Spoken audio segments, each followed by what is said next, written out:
ये compromise deal, Narendra surrender deal, Shivraj ji का जिस तरीके से बार बार मोदी जी की भाषा में भाषा मिलाना, ये 25 साल के उस प्रेम का जो किसानों ने उनको दिया, जो वोट दिए, जो प्यार किया, किसान पुत्र बनाया, किसान का बेटा बनाया, उसका एक तरह से अपमान है।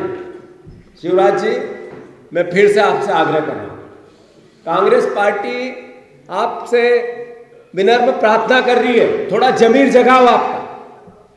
नरेंद्र सरेंडर हुए अपनी जगह, पर शिवराज नरेंद्र के सामने सरेंडर होंगे तो मध्य प्रदेश का किसान चुप नहीं बैठेगा। हम ईमानदारी से उस लड़ाई को लड़ेंगे और ये जो किसान महापंचायत है उसकी शुरुआत है। मैं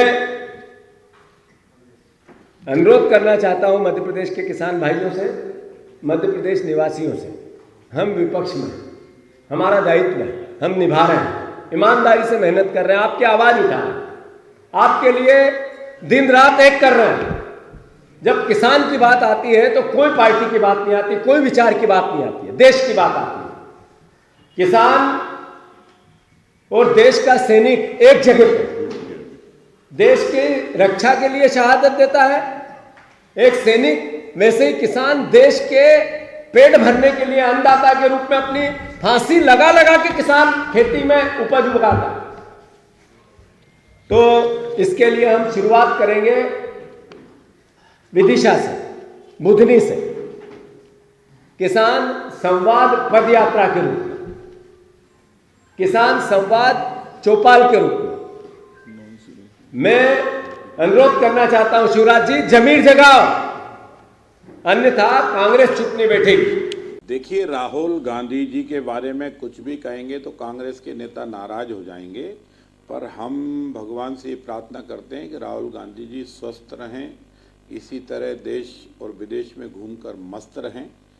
हम जब जब कांग्रेस में जहाँ जहाँ राहुल गांधी जी जाएंगे वहाँ वहाँ कांग्रेस का बंटा ढार हो जाएगा, कांग्रेस अपने आप तहस नहस हो जाएगी, आपस में लड़ मरेंगे, एक दूसरे का मान अपमानित महसूस करेंगे, क्योंकि राहुल गांधी जी की जो प्रेरणा है वो यही प्रेरणा है। पहले आए थे तो उनने किसी को लंगड़ा घोड़ा बता दिया था, किसी को बूढ़ा घोड़ा बता दिया था, कमलनाथ और दिग्विजय सिंह जी का सार्वजनिक मजाक उड़ा दिया था, और भी वो जिन जिन प्रदेशों में जाते हैं वहाँ वहाँ कांग्रेस का काम अपने आप लग जाता है। मध्य प्रदेश में उनके आने की समाचार जैसे ही प्राप्त हुआ तो उप नेता प्रतिपक्ष आदरणीय हेमंत कटारे जी ने ना जाने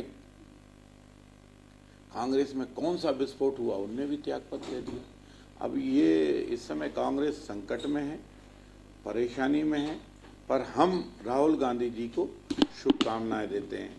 भारतीय जनता पार्टी और नरेंद्र मोदी जी की सरकार, ये डॉक्टर मोहन यादव जी की सरकार, लोक कल्याण, गरीब कल्याण, किसान कल्याण, युवा कल्याण, महिला कल्याण, खिलाड़ी कल्याण, छात्र छात्रा कल्याण, ये सब दिशाओं में निरंतर काम करती रहेगी। हमारा संकल्प है कि गरीबों की सेवा, प्रदेश और देश के उन्नति के लिए हम काम करते हैं। लेकिन भारत वो कह रहे हैं कि किसान विरोधी डील बता रहे हैं। वो राहुल गांधी कह रहे हैं, वो परिवार के कारण और क्षेत्र के कारण समय नहीं दे पा रहा हूँ,